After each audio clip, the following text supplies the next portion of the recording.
नमस्कार दोस्तों, मैं राज पटेल फिर से एक बार हमारे YouTube channel let's study with Nitish Raj Singh पर आपका बहुत बहुत स्वागत है, अभिनंदन है। आज एक केमिस्ट्री का नया चैप्टर लेके आए हैं। कंपाउंड चैप्टर है, इसको हम समझेंगे। इससे पहले हम केमिस्ट्री के बारे में समझेंगे कि केमिस्ट्री क्या है। दोस्तों, केमिस्ट्री वर्ड केमी से लिया गया, केमी है, और केमी वर्ड जो है केम से बना हुआ है, जो चीनी शब्द है, जिसका अर्थ होता है परस्पर मिलाना होता है। परस्पर मिलाना होता है, चीनी वर्ड है। ठीक है दोस्तों, तो रसायन शास्त्र अब क्या है? रसायन शास्त्र वह विज्ञान का वह शास्त्र है जिसके द्वारा हम पदार्थ का कंपोजिशन, उसके प्रॉपर्टीज, एलिमेंट्स का बनना, परस्पर जुड़ना इत्यादि का ज्ञान प्राप्त करते हैं। ठीक है, अब इसके अंतर्गत एक बहुत महत्वपूर्ण चैप्टर कंपाउंड है। आखिर हम कंपाउंड किसे कहते हैं, इसको हम समझेंगे। कंपाउंड अगर हिंदी में बोला जाए, दो या दो से अधिक तत्व जब आपस में रासायनिक संयोजित करता है तो उसको हम यौगिक कहते हैं। ठीक है, जिसको हम इंग्लिश में कंपाउंड कहते हैं। फादर ऑफ केमिस्ट्री की बात किया जाए तो एंटोनी लॉरेंट डी लेब्वाइजर को कहा जाता है। शॉर्ट में इसको लेब्वाइजर बोला जाता है। ये फ्रांस के थे। इन्होंने, लेब्वाइजर साहब ने O2 का खोज किया, यानी ऑक्सीजन का, नाइट्रोजन का, सिलिकॉन का इत्यादि का खोज भी किए हैं। अगर आपको पूछे कि नाइट्रोजन का खोज कौन किया, ऑक्सीजन का खोज कौन किया, सिलिकॉन का खोज कौन किया, लेब्वाइजर साहब ही किया था। ठीक है, अब कंपाउंड आखिर है क्या? अगर इंग्लिश में अगर छोटा सा डिफिनेशन दिया जाए तो compound of elements,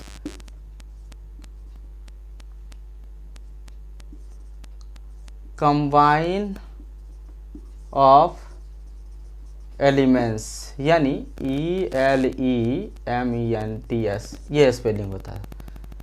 combine of elements यानी कंपाउंड होता है। अच्छा, कंपाउंड को समझने के लिए सबसे पहले हम एग्जाम्पल के तौर पर एक समझते हैं। जैसे C एलिमेंट है, O क्या है? एलिमेंट है। और ये दोनों को अगर हम कंबाइन करते हैं, यानी रासायनिक प्रक्रिया कराते हैं, तो क्या होगा? CO2 बना, यही आपका कंपाउंड बन गया। यानी ये कार्बन है और ये ऑक्सीजन है। ऑक्सीजन का 2 मॉलिक्यूल्स है, तो इसको हम बोलेंगे कंपाउंड। अगर ये दो अलग अलग में है तो एलिमेंट। ये दोनों जुड़ के क्या बना? एक कंपाउंड बना। ठीक है, कंपाउंड में कुछ महत्वपूर्ण कंपाउंड का हम नाम लिखेंगे, बारी बारी से उसके बारे में जानकारी देंगे। ठीक है, आइए हम सबसे पहले बेकिंग सोडा के बारे में आते हैं। बेकिंग सोडा को सोडियम बाइकार्बोनेट के नाम से भी जाना जाता है। इसका फार्मूला होता है NaHCO3। Na, ये जो H बीच में आ जाता है ये बाय हो जाता है। अगर बीच में आ जाए कोई में तो उसको बाय लगा के पढ़ते हैं, इसीलिए सोडियम बाइकार्बोनेट से इसको पढ़ते हैं। इसका यूज क्या है? इसका यूज है, फूड आइटम्स बनता है, जैसे रसोई में यूज होता है ना। जैसे मान लीजिए कि छोले भटूरे खाते हैं, उसको भी, उसमें भी यूज होता है ना, फूड आइटम्स में। क्योर एसिडिटी, यानी एसिडिटी में इसका इस्तेमाल होता है। आप यूनो पिए होंगे, उसमें सबसे अधिक अगर कंपोजिशन की बात किया जाए तो इनो में यही यूज होता है, बेकिंग सोडा यानी सोडियम बाइकार्बोनेट, उसमें ज़्यादा रहता है, इसलिए क्योर एसिडिटी में। इसके बाद फायर प्रिवेंट, मतलब फायर को बुझाने में, क्योंकि जो कार्बन डाइऑक्साइड इसमें जुड़ता है, यही क्या करता है? आग को बुझाने में काम करता है। यानी इसका यूज क्या होगा? फूड आइटम्स में, क्योर एसिडिटी में, फायर प्रिवेंट में, नहीं बुझाने में या रोकने में या बचाव करने में होता है। ठीक है, अब आगे आते हैं वॉशिंग सोडा। इसका सूत्र होता है Na2CO3 × 10H2O। अच्छा, कभी कभी क्या किया जाता है कि Na2CO3 लिख के यहाँ डॉट दे के 10H2O लिखता है, तो ये जो लिखा हुआ है 10H2O, इसको हम क्या बोलेंगे? इसको बोलेंगे वाटर क्रिस्टलाइजेशन। कभी कभी क्वेश्चन पूछता है कि इसमें Na2CO3 लिखा हुआ है, डॉट के बाद जो H2O है वो क्या है? तो वो है वाटर क्रिस्टलाइजेशन क्रिया करता है। याद रखिएगा, कोई भी रिएक्शन में अगर ये आ जाए तो समझ लीजिएगा वाटर क्रिस्टलाइजेशन करता है। अब देखिए, अगर सोडियम बाइकार्बोनेट, ये जो सोडियम बाइकार्बोनेट पढ़े थे, इसको अगर हम हीट करेंगे तो क्या होगा? इसको अगर हीट करेंगे तो देखो, किसी भी रासायनिक प्रक्रिया में अगर ट्रायंगल का पिक्चर आ जाए तो इसका मतलब है हीट हो रहा है। हीट का सिंबल, अगर हीट यहाँ ना लिखे, अगर ये ट्रायंगल का पिक्चर दे दे तो समझ जाइएगा हीट हो रहा है। यानी सोडियम बाइकार्बोनेट को अगर हीट करेंगे तो बनेगा क्या भाई?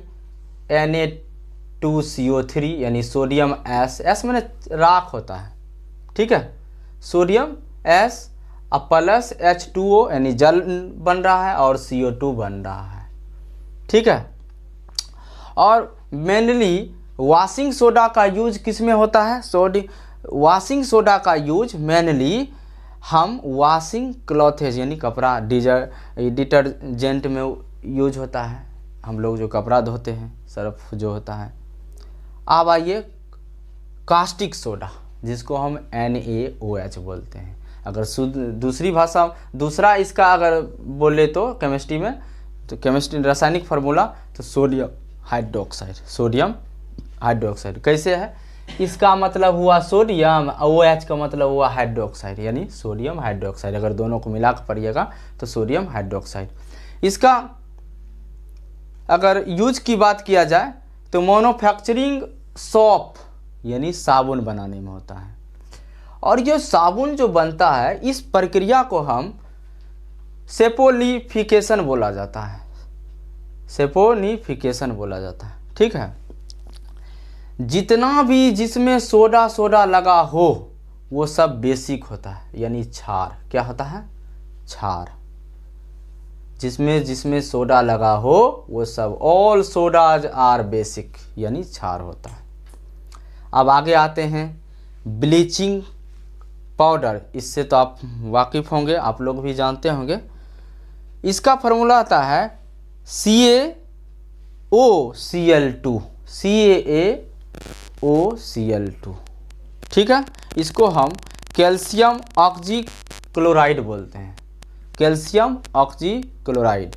यानी ब्लीचिंग पाउडर का फॉर्मूला होता है CaOCl2 यानी कैल्शियम ऑक्सीक्लोराइड। इसका मेनली यूज क्या होता है? वाटर को क्लीन करने में। और आप जानते हैं कि क्लोरीन जिसमें दिया जाता है वो तो जल में तो साफ करने का ही काम करता है, ठीक है। तो ब्लीचिंग पाउडर खत्म हो गया। अब आते हैं हम पोटास एलम फिटकरी। यानी आप देखे होंगे क्या कहते हैं, दादी उदी बनाने के बाद जो है ना, उसको थोड़ा सा रगड़ लेता है स्किन पर, क्योंकि वो जो उसमें जो अगर कट उठ जाए तो उससे थोड़ा सा बच सकता है। तो इसके लिए पोटास एलम, इसका फार्मूला आता है K2SO4 इंटू Al, फिर SO4 होल 3 इंटू 24H2O। अच्छा, फिर ये क्या हो गया? वाटर क्रिस्टलाइजेशन प्रक्रिया किया इसमें। K2SO4 इंटू Al, SO4 का होल 3 इंटू 24H2O होता है, ठीक है। अब आओ ब्लू विट्रियोल, जिसको हम नीला थोथा बोलते हैं, जिसका रासायनिक फार्मूला बोला जाए तो रासायनिक नेम यानी कॉपर सल्फेट होता है। इसका फार्मूला CuSO4 5H2O। फिर यहाँ पर क्या कर रहा है? वाटर क्रिस्टलाइजेशन प्रक्रिया कर रहा है, ठीक। फिर आइए ग्रीन विट्रियोल। इसका फार्मूला होता है FeSO4 इंटू 7H2O। इसको हम हरा थोथा बोलते हैं, जिसको हम आयरन सल्फेट भी बोलते हैं। क्या बोलते हैं? Iron sulphate. अब आइए वायल ऑफ विट्रोल, जिसको हम सल्फ्यूरिक एसिड बोलते हैं, जिसका फॉर्मूला होता है H2SO4। इसको अम्लों का राजा भी बोलते हैं, अगर इंग्लिश में बोले तो Kings of all acid. While of vitriol sulphuric acid H2SO4 होता है, ठीक है। अब आइए व्हाइट विट्रोल, श्वेत थोथा के बारे में, जिसको हम बोलते हैं जिंक सल्फेट, जिसमें फेट उट लगा हो, जैसे जिंक सल्फेट हो गया, सोडियम सल्फेट हो गया, तो SO4 लास्ट में निश्चित आएगा, ये ध्यान रखिएगा। यानी इसका भी वही फार्मूला होगा, इसको कह रहा है जिंक सल्फेट, फेट लग गया ना, इसका मतलब ZnSO4। हम एक बार ऐसा वीडियो बनाएंगे कि जिसमें कि फेट क्यों लगता है, नाइट्रेट क्यों लगता है, मतलब कि इस तरह से तमाम जितना भी है उसको हम एक चैप्टर बना के सारा कवर करेंगे। आप उस वीडियो को भी अच्छा से देखिएगा। पहले फ़िलहाल अभी जो है टॉपिक लेकर आए उसको पहले कर लेते हैं। अब आइए इप्सम साल्ट, इसको हम बोलेंगे MgSO4 यानी मैग्नीशियम सल्फेट, इसमें भी SO4 लगा है यानी सल्फेट हो गया। इसका यूज मेनली मेडिसिन में होता है, किस में होता है, मेडिसिन, दवाई में। अब आइए ड्राई आइस, ये तो दोस्तों सब जानते होंगे, CO2 को बोलते हैं। और ये CO2 क्यों होता है, ये सोलिडिफाइड होता है। और सोलिडिफाइड कैसे अभिक्रिया होता है, ये सब्लिमेशन के द्वारा होता है, ऊर्ध्वपातन। आप सब्लिमेशन कहते किसको है, वैसा रासायनिक प्रक्रम जिसके द्वारा ठोस को अगर गर्म किया जाए या फिर रासायनिक प्रक्रिया किया जाए तो ये द्रव में ना आके डायरेक्ट गैस में आ जाए, तो इस प्रक्रिया को हम सब्लिमेशन करते हैं। फिर से समझ लीजिए, वैसा प्रक्रम जिसके द्वारा ठोस को अगर हम रासायनिक प्रक्रिया नहीं गर्म किया जाए तो वो द्रव में ना आके डायरेक्ट गैस में आए, तो ऐसी प्रक्रिया को हम सब्लिमेशन कहते हैं, और इसको हिंदी में ऊर्ध्वपातन कहते हैं। जैसे कपूर के देख लीजिए, कैम्फर के देख लीजिए, NH4Cl नौसादर जिसको बोलते हैं उसको बोल दीजिए। अगर इसको रासायनिक नेम में बोला जाए तो अमोनियम क्लोराइड होता है, ठीक है। और ये भी एग्जाम्पल है, यानी नेफ्थलीन है, मतलब नेफ्थलीन वो होता है जो आप एक फिनाइलिन के गोटी होता है जो कपड़े उपड़े में दिया जाता है, वो भी आप उसको ठोस में रखिए, वो डायरेक्ट द्रव में नहीं जाएगा, डायरेक्ट गैस में हो जाएगा। तो आप भी देखते होंगे, जैसे भगवान की पूजा या फिर कुछ करते होंगे यार, कपूर के यूज करते होंगे, तो उसमें देखते होंगे जलाने के बाद डायरेक्ट वो द्रव में ना आके डायरेक्ट गैस में हो जाता है। इस प्रक्रिया को हम सब्लिमेशन कहते हैं, ठीक है। तो दोस्तों आज एक महत्वपूर्ण चैप्टर आपका था, जो शुरुआत था केमिस्ट्री का, इससे भी अच्छा चैप्टर लाएंगे और आपको समझाने की कोशिश करेंगे। हम उम्मीद करेंगे कि आप मेरे वीडियो देखकर लाभान्वित होंगे, और जो भी आपको प्रॉब्लम होती या फिर कुछ पूछना हो तो आप कमेंट बॉक्स में ज़रूर लिखें, और मेरा चैनल को सब्सक्राइब भी करिए, दोस्तों के साथ शेयर करिए, लाइक करिए, कमेंट करिए। अगर आप कमेंट करते हैं, लाइक करते हैं, तो हमको बहुत ज़्यादा मोटिवेट होता है और हमको लगता है कि और बेहतर से बेहतर तरीक़ा से पढ़ाया जाए, और आप इससे लाभान्वित होइएगा। तब तक आप घर में रहिए, सुरक्षित रहिए। हम उम्मीद करते हैं कि खुशी से रहिएगा, मस्ती से रहिएगा, अच्छे से रहिएगा और पढ़ाई करिएगा। तब तक हमें दीजिए इजाज़त। धन्यवाद।